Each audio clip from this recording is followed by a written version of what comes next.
Selamat datang di sistem pembelajaran dalam jaringan program studi agroteknologi Fakultas Pertanian Universitas Profesor Dr. Hajairin Sarjana Hukum. Topik pembahasan pada pertemuan kali ini dalam mata kuliah konservasi lahan adalah konservasi secara mekanis. Sebelum kita lanjutkan pembahasan ke dalam konservasi secara mekanis, kita mengulang sedikit bahwa konservasi lahan itu untuk mendapatkan tingkat keberlanjutan produksi lahan dengan menjaga laju kehilangan tanah tetap di bawah ambang batas yang diperkenankan. Dari pengertian ini dapat dipahami bahwa degradasi lahan atau kerusakan lahan atau laju kehilangan tanah akan tetap terjadi secara alami. Tetapi ada ambang batas kehilangan tersebut yang dapat diperkenankan karena dia terjadi secara alami. Jangan sampai percepatan atau peningkatan kelajuan akibat dari aktivitas manusia tersebut terjadi. Nah, itulah sebabnya diperlukan konservasi lahan. Jadi prinsip konservasi lahan atau prinsip konservasi tanah adalah mengurangi banyaknya tanah yang hilang akibat erosi. Sedangkan prinsip konservasi air adalah memanfaatkan air hujan yang jatuh ke dalam tanah seefisien mungkin, mengendalikan kelebihan air di musim hujan, dan menyediakan air yang cukup di musim kemarau. Baik, selanjutnya adalah konservasi secara mekanis. Fungsi konservasi secara mekanis yang pertama memperlambat aliran permukaan. Ya. Bagaimana kita ketahui bahwa aliran permukaan dapat menyebabkan erosi. Dan erosi adalah salah satu kerusakan tanah yang paling besar. Yang kedua, menampung dan mengalirkan aliran permukaan sehingga tidak merusak. Yang ketiga, memperbesar kapasitas infiltrasi air ke dalam tanah dan memperbaiki aerasi tanah. Yang keempat, menyediakan air bagi tanaman. Apa saja yang masuk di dalam upaya konservasi secara mekanis tersebut? Yang pertama, pengolahan tanah. Yang kedua, pengolahan tanah menurut garis kontur. Yang ketiga, pembuatan teras. Yang keempat, pembuatan saluran air atau waterways. Yang kelima, pembuatan dam pengendali. Di dalam pengolahan tanah, yang pertama tadi pengolahan tanah. Di dalam pengolahan tanah, setiap manipulasi mekanik terhadap tanah yang ditunjukkan untuk menciptakan kondisi tanah yang baik bagi pertumbuhan tanaman disebut sebagai konservasi tanah secara mekanis dengan cara pengolahan tanah. Agar pengolahan tanah dapat digolongkan sebagai upaya konservasi adalah yang pertama, tanah diolah seperlunya. Jadi dengan kita mengolah tanah seperlunya, itu sudah tergolong dalam mengkonservasi tanah secara mekanis. Pengolahan tanah dilakukan saat kandungan air yang tepat, ya. Jadi tidak dengan kandungan air yang berlebihan. Pengolahan tanah dilakukan sejajar kontur. Nah, nanti ada juga konservasi tanah secara mekanis ini, pengolahan tanah secara kontur, menurut garis kontur. Mengubah kedalaman pengolahan tanah, jadi tidak terlalu dalam, kalau tidak dibutuhkan dalam-dalam. Pengolahan tanah sebaiknya diikuti dengan pemberian mulsa. Jadi setelah dilakukan pengolahan tanah, artinya ada partikel tanah yang sudah terpecah. Nah, sebaiknya dijaga kehilangannya dengan cara memakai mulsa. Yang kedua, pengolahan tanah menurut kontur. Seperti gambar pada slide berikut.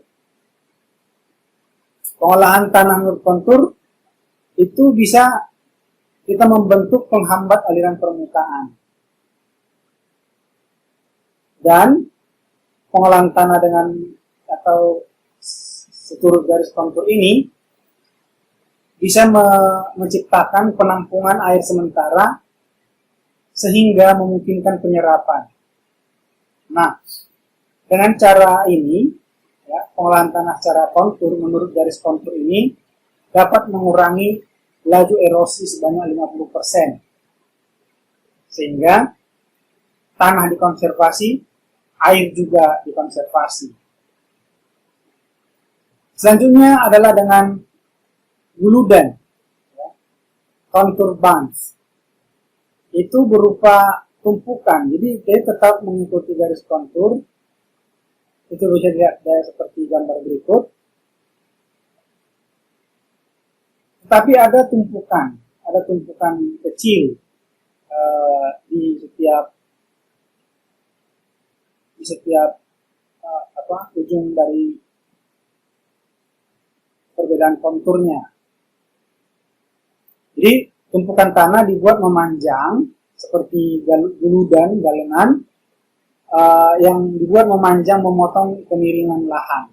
Nah, fungsinya adalah untuk menghambat aliran permukaan, untuk menyimpan air, jadi tetap di bagian atas permukaan tanah, kemudian untuk memotong panjang lereng.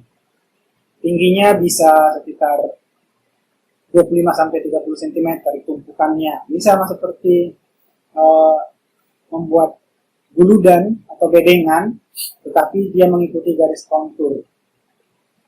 Lebar galengannya bisa juga sekitar 20-30 cm. Jarak antar guludan itu tergantung kecuraman lereng, karena dia harus mengikuti, dia dibuat mengikuti garis kontur. Jadi jarak antar guludan tersebut dipengaruhi oleh 3 hal, yaitu kecuraman lereng, kemudian kepekaan tanah terhadap erosi, dan juga erosivitas hujan. Ya, 3 hal ini menjadi penentu jarak antar guludan. Nah, ada 2 jenis. Ada 2 jenis guludan yang dibuat. Sistem guludan dan juga sistem guludan bersaluran. Jadi kalau sistem guludan ini tadi jarak antar guludan tadi dipengaruhi oleh salah satunya kepekaan tanah terhadap erosi, maka kalau kepekaan tanahnya rendah, kemiringan tanahnya 6% misalnya, maka sistem guludan ini biasa dibikin guludannya sepanjang garis kontur.